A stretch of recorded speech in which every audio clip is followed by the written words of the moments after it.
una sa lahat, nagpapasalamat po kami sa pagkakataon na binigyan niyo po sa amin at makapagtanong po sa inyo.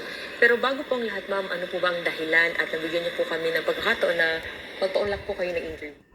Maraming salamat sa pagkakataon na ibinigay sa akin ngayong araw na ito.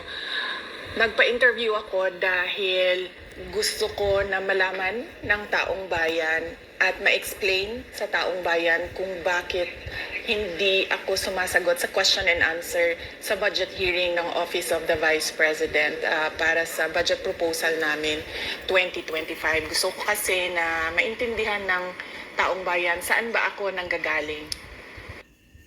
Madam Vice President, sa mga nakaraang linggo po, naging laman ng balita ang naganap na hearing sa House of Representatives po para sa 2025 OVP budget.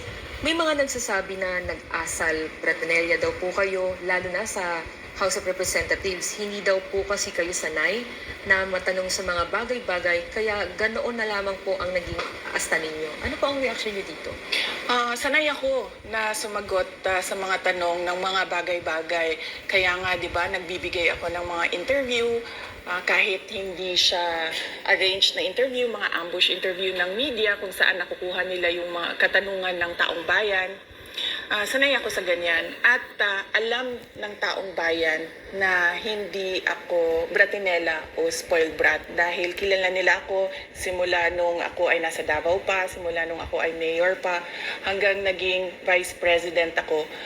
Kilala ako ng taong bayan na hindi ko inaabuso ang aking power at ang aking authority sa lahat ng mga opisina na nahawakan ko. Testigo ko ang buong bayan na hindi ako isang spoiled brat. In fact, nung ako ay lumalaki, hindi naman ang mga kaibigan ko, hindi naman sila galing sa political na pamilya, sa mga mayayaman na pamilya, sa mga powerful na pamilya. Sila ay mga ordinaryong tao lamang at yun ang kinalakihan ko.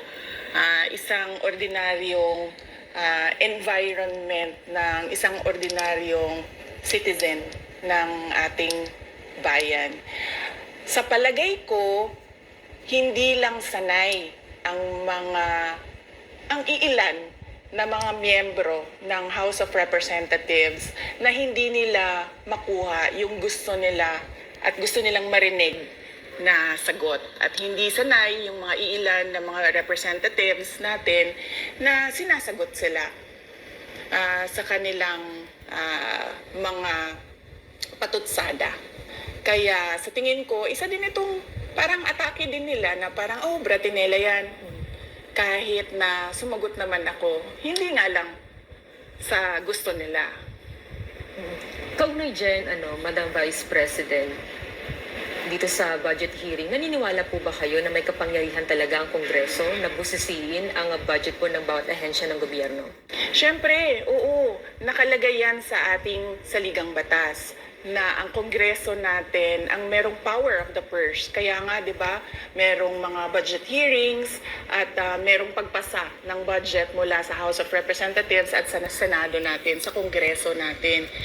Kinikilala natin yan. Kaya nga, di ba, pumunta tayo doon sa Senate hearing, pumunta tayo doon sa House of Representatives na hearing dahil nagpresenta tayo ng budget.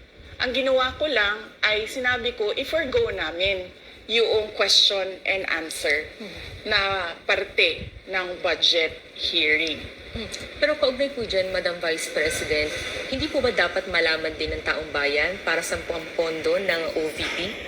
At saan po gagamitin itong panukala po for 2025? Yes. Napakahalaga sa akin na malaman ng taong bayan ang Office of the Vice President budget proposal.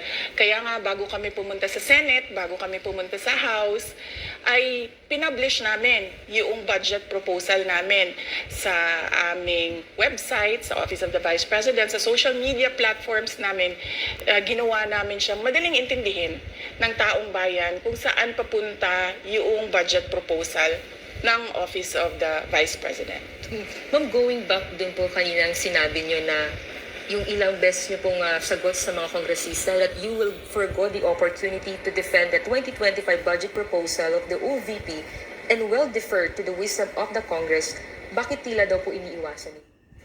Parang ganun po yung lumalabas daw. Oo.